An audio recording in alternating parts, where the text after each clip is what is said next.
Good morning. We are working on the Cub Cadet today. This mower was given to me by my boss. I got a video just, explaining how I got this mower. It was free. When he turns the PTO switch on, it doesn't work. Doesn't come on. Now, to check the switch, what I did is I attempted to start the machine with the PTO switch in the on position.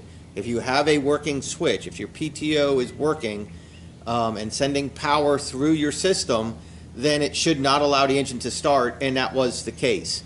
Either sitting on a seat or not sitting on a seat, brake engaged or not brake engaged.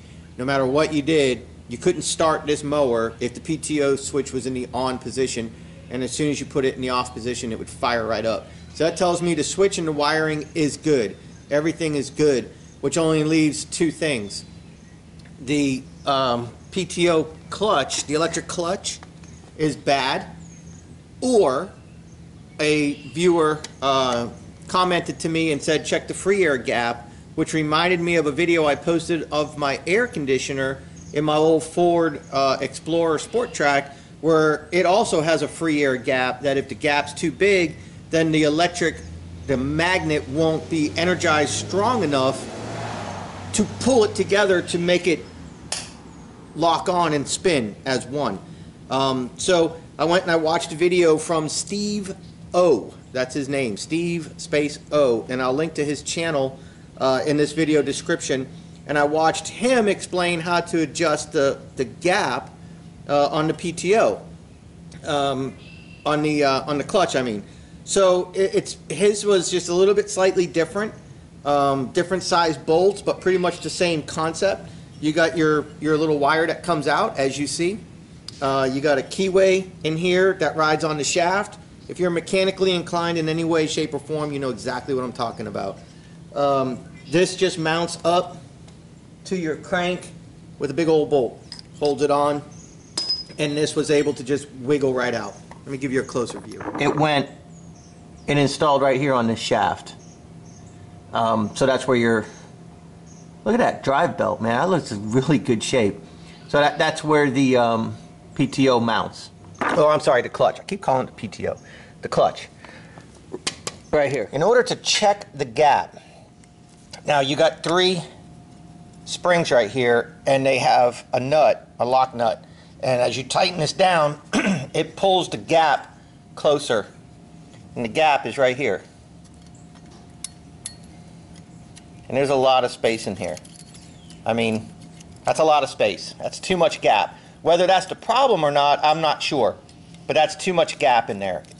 He said, Steve O said 0.012, which is 12 thousandths of an inch with a feeler gauge. So you check it here. I mean, I could see so much daylight. I know you can't, but I can see so much daylight in this angle. But you check it here, here, and the third one here, and you adjust all 3 evenly to pull your gap closer. So that's what we're going to do. And see if we can fix this PTO issue. All right, so checking the gap, right? 12 thousandths on a feeler gauge. And you fit it into this gap right here. Okay, not up here. Fit it in right here. And you take your wrench. Now mine's a 14 millimeter. The one Steve O was using, I believe he said his bolt was a 5/8 and this was 1/2 inch. Well, mine is 17. Yeah, and this is 14. So he said he recommended just going a quarter turn at first. So I'm gonna put this down. I did spray the threads with some PB Blaster a few minutes ago. So what I'm gonna do is I'm just gonna attempt to put about a quarter turn on this. And I heard it pull in. There's a quarter.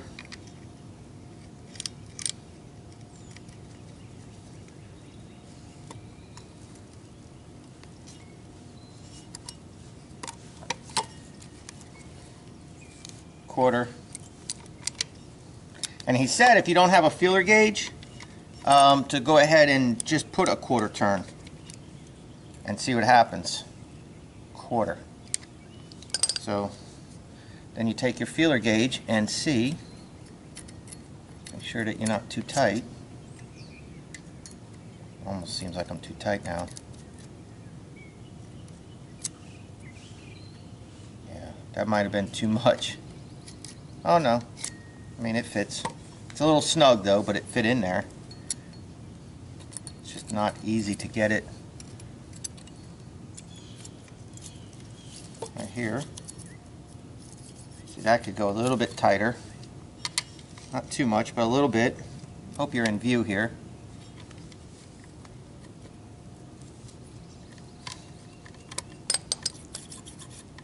A little bit more. You don't want it to be all cocked, you know what I'm saying? You want to make sure that you're... Oh yeah, that's good. And then here,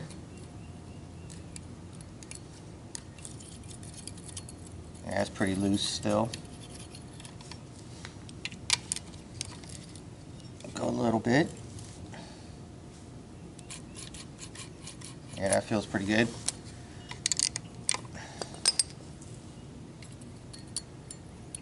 So damn near half a turn on these threads. Now the problem that he was having with his machine was the gap would grow when it gets hot. So it would start at first, and when his metal was cool and everything was close together, he could engage his PTO. But if he shut his PTO off to go from one part of his yard to another part of his yard, his PTO would not re-engage. And that would tell us that the metal's stretching when it gets hot, expanding, and the gap expanded. So now we're much closer. I think we're pretty good. I'm going to check it one more time off camera, but you get the gist of it, right? You see the springs right here and these lock nuts. So what you're doing is you're squeezing this together, which is pulling this closer to this, which brings your gap in here closer. So when you engage the electricity, I assume it's a magnet. You're energizing the magnet and it boop, pops it together, pulls it in. That's what I think. And these springs push it back out and disengage it when you let the electric go. Well, the magnet's only going to be so strong. These springs are so strong. So if the gap is too big, the magnet's not going to overpower these springs and pull it in. The magnet's just like won't, but not getting it. It's not grabbing it. It's too far. So we pull a little bit closer in and the magnet goes boop and grabs it. So that's what we just tried to do. I don't know if it's going to work or not, but we can give it a shot. Okay, and just for the record, I got the deck off, of course, so it's easier to get to the clutch, and I'm sharpening the blades. Has the mulch plate on this 38-inch deck, and has the mulch blade. So it's got the plates, got the blade. So not bad, and the blades were in really good condition. There's no big nicks or chunks cut out of them, so I'm just sharpening them up with my grinding wheel. And I'm not using a cutting wheel this time, I'm just using a regular grinding disc, 4.5 inch I believe, on a hand tool. Plenty of videos in my maintenance playlist on how to sharpen blades and stuff. So I'm just going to go ahead, get the deck back together, give it quick grease on the spindles before I put it back together. Alright, I got the blade sharpened and everything's pretty good here. It had a bad anti-scalp wheel. The frame, he bent the frame of this, you know, the whatever it's called, the mount that you can adjust the height. Look how bent it is.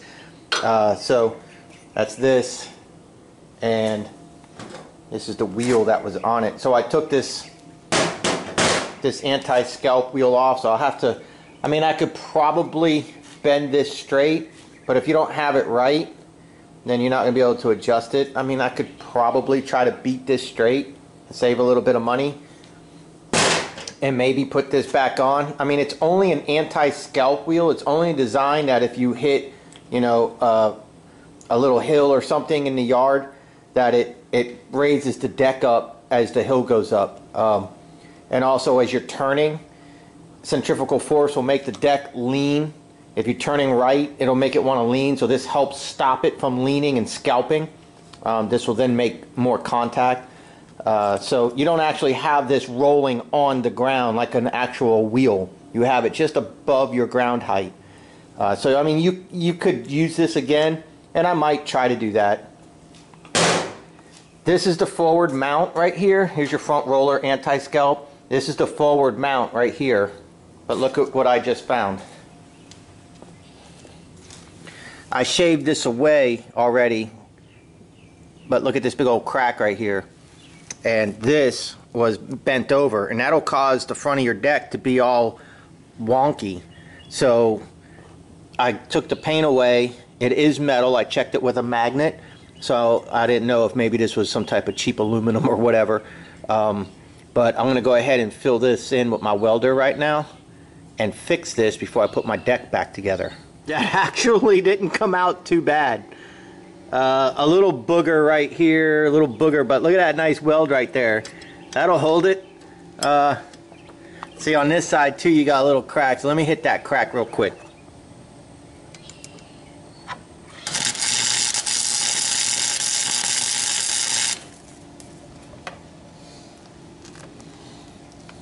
Just to try to keep it from spreading any more than it is, you know.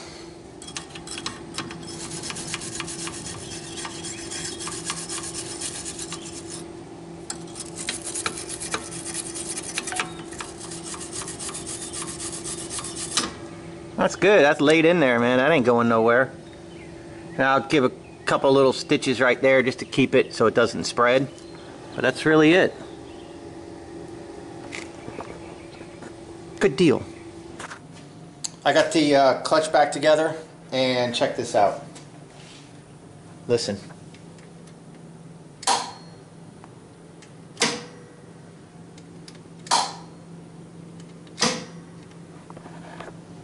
I believe we are successful. I'm going to go ahead and put the deck back together. Alright, let me show you guys real quick the setup of this deck before we put it under.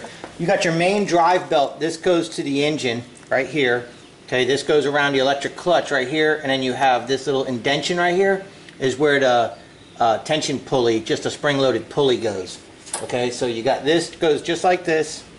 Okay, this mounts to that pipe right there in the very front between the wheels where we just welded right here. So this will be nice and strong now. These are your hangers. These hang the deck to the mechanism that brings your deck up and down. They're threaded, so this is how you adjust. You can turn these. This is how you adjust the height to level your deck. Here's where you grease your spindles, right here and right there. And then you got your deck belt, which is in great shape, which is constant tension with this pulley and spring right here. Okay, so you don't have any levers or anything like the old CRAFTSMAN where you got to move a lever and it makes your belts tight. You got the electric PTO, so this is always snug because you got the little pulley spring-loaded holding it to the clutch, and this is always tight with this spring right here. Okay, and then you got the anti-scalp wheel right here. The other one's removed. You got the mulching plate right here, and like I said, that's where you grease it. So that's it. You got your 4 hanger brackets right there, so it's all quick pin, and then you got your pipe that goes through, which is quick pin. So I'll go ahead, I got the blade sharpened now, I'll go ahead, put this thing all back together, and we'll give it a test out in the back 40. It's not really 40, but out in the backyard.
Okay, so it has a reverse safety switch. So when you put it in reverse, this little thing right here turns off the PTOs.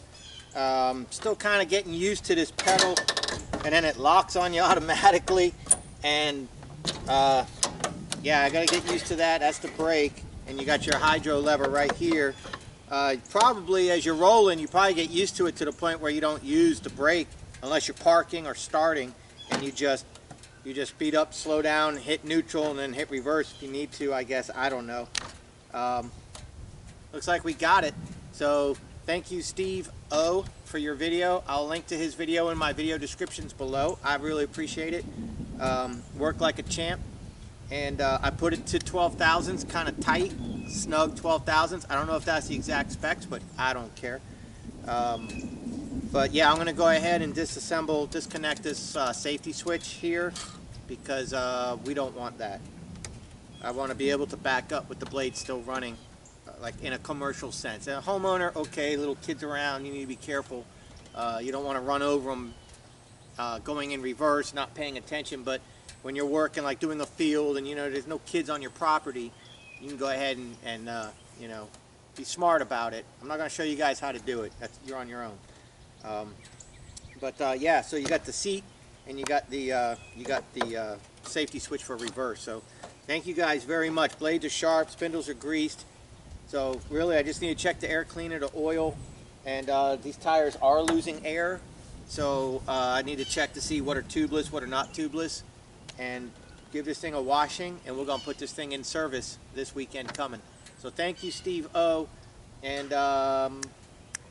gosh, I can't remember, but one of you guys commented in my video that turned me on to that gap, and I was like, oh yeah, like my air conditioner on my Ford Explorer, same thing.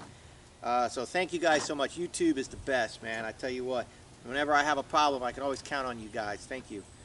So anyways, just tooling around, mulching with the mulch plate. I'll see you guys later.